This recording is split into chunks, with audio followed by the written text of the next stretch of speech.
YouTube faithful, what is going on? It is Flex Friday. You have the welfare ticket in hand. Some of your checks are bigger than others, but the fact still remains everybody's looking to get that coveted 10 to 25x or maybe even a 5x. Obviously, go ahead and like and subscribe. I'm going to cover MLB and WNBA today, and it's going to be lightning fast. I'm talking 7 minutes of video length. First thing I'm going to discuss is WNBA's Dewana Bonner. Her rebounds was at 7.5. Now it's at 6.5. And less at 7.5 was mighty good. Now it's at 6.5. You could make a case for the more. I'm personally not going to go there. What I am going to do is take Bonner under 16.5 points. It was 16 earlier. Now it's 16.5. A lot of people are taking over on this. I don't quite understand it. She did just have an outlier game of 24. Maybe that's what's juicing it. I don't really think she's going to have a ceiling game. I personally am taking less here. If you want to fade and instead take more on this, I wouldn't blame you, but that's up to you to decide. And then again, I'm going to continue that with telling you that Brittany Griner for the Phoenix Mercury is due a solid game. 19.5 points is in play. They're playing the Sparks, who are pretty much dead last in points allowed. I think it's absolutely in play. She's had 2 stinkers. Liberty, she basically hooked, but Minnesota, she didn't do well. I think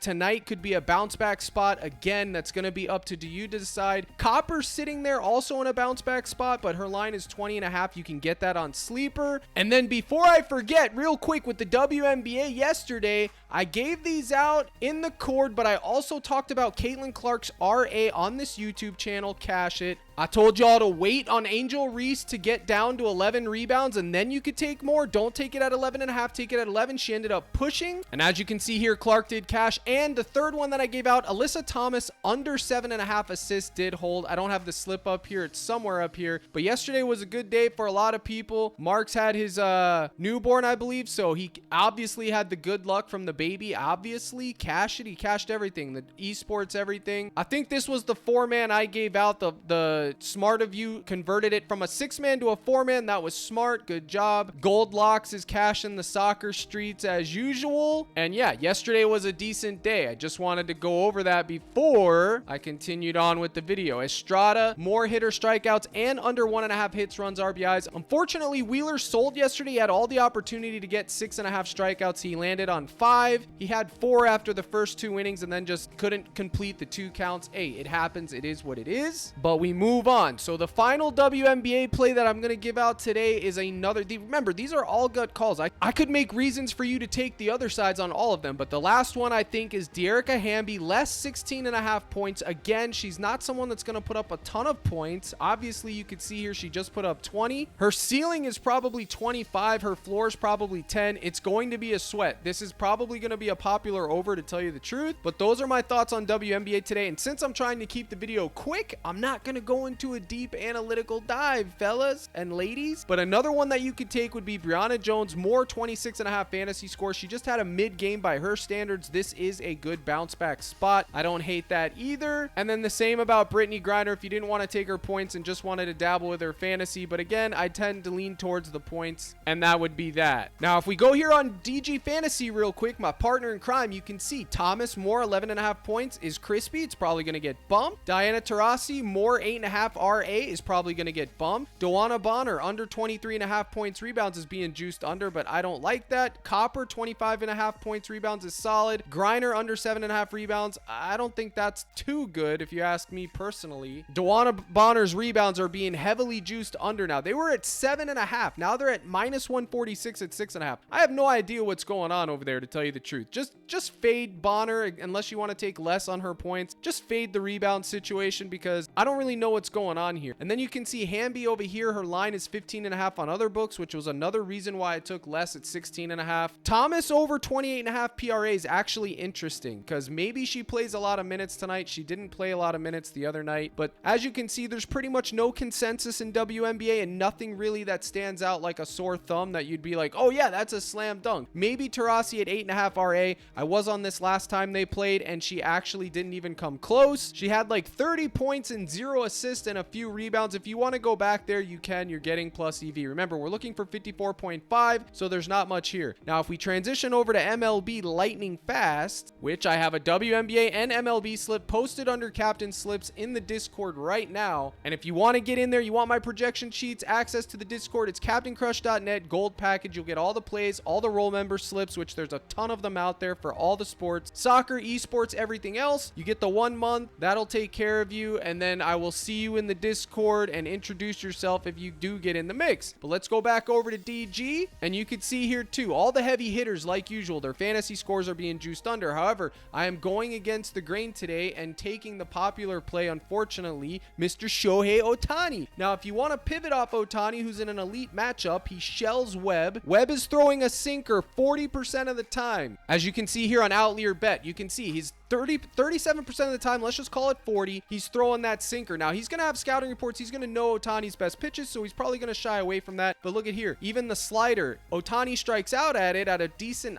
pretty high rate, but look at his weighted on-base average, which in my opinion trumps that 21% of the time. Fastballs, Ohtani smashes those, so even if he goes into that, and then the cutter, there's not enough data there. But the changeup is Ohtani's Achilles heel. If there was one for him, I would say it's the changeup. I would expect to see a lot of changeups tonight, but I'm not worried about it. Logan Webb usually goes the distance, but I do like over on his 2.5 earned runs, and I do like to correlate it with Ohtani's hits, runs, RBIs, demon. Or you could just take the 1.5 bases, which is the community favorite, or you could go with the 2.5 hits, runs, RBIs, demon. His fantasy score is always in play, all those things, obviously. But listen, if you want to pivot off of the popular play and you want to target the same pitcher, same matchup, let me show you someone who's also in the mix, and his name is Santa Freddie Freeman. 7.5 pitcher fantasy score. He's playing the same pitcher, same game, same everything. So if you do want to get different, but you want exposure to the same matchup, there's your guy right there. And the gobbies are always in play, so you can take either one of those. And then on the pitcher front, let's go back to DG and see if there's any new value that showed up, which I don't think there is. Logan Gilbert, less than 6 strikeouts is interesting. He's 5.5 across the board. If he goes down to 5.5, I would actually take more at 5.5, but I think he's going to stand pat at 6. We're going to have to wait and see. Bailey Ober, more 4.5 hits allowed, is minus 136 on Pinnacle. That could be interesting. I don't really know if I'm going to go there though. Uncle Charlie playing my Pirates, 34.5 fantasy score less. If you think the Pirates are going to win and I'm trying to stay out of this emotionally, I'm emotionally invested, you could take less on Uncle Charlie, but I don't really want to deal with that. I don't want the sweat of that. So what I did do on the flip side is over on Sleeper, you can get Brian Reynolds right now at 5.5 fantasy score, and they do score a little bit different, stolen bases, but Brian Reynolds' stolen base equity isn't where you're getting his equity. You're getting it from his hits, his home run ability, RBIs. So if you want to take him on Sleeper, that is the optimal place. It's 5.5 over there, but you could also take him on PrizePicks at 7.5 hitter fantasy score. He's on a hit streak. He's always in play. And if you don't want to deal with that and you want the quote safe option, which let me be honest with you, nothing is safe here. You could just take over half a base or over half a hit, the Gobby, and you could ride with that if you want. And if you wanted to fade Ohtani, you pivot to Freddie Freeman, and then you can go down here to Logan Webb's earned runs allowed, the demon. It's not paying that much because this is what his actual line should be, but it's still giving you more of a payout. I don't mind it. If you want to go there, if you think the Dodgers are going to shell him, but you don't know who's it going to be, is it going to be Freddie, is it going to be Ohtani, and you just go over here and you take Webb over 2.5 earned runs. Now the deal with Webb is even if he gets shelled, he still gets to play a lot. So I was actually contemplating to take his pitching outs under, but I can't really pull the trigger because he does, even when he gets shelled, go the distance, which makes me like his earned runs allowed even more. So hopefully this gives you guys an idea of what to do tonight. Again, the slate's kind of garbage. All the lines are tight. It is Flex Friday. Most of your boys' action is over on Sleeper, and I advise you guys to do the same thing today because the lines are better. Now, the last thing that I'm going to say is if you have a read tonight on the Yanks,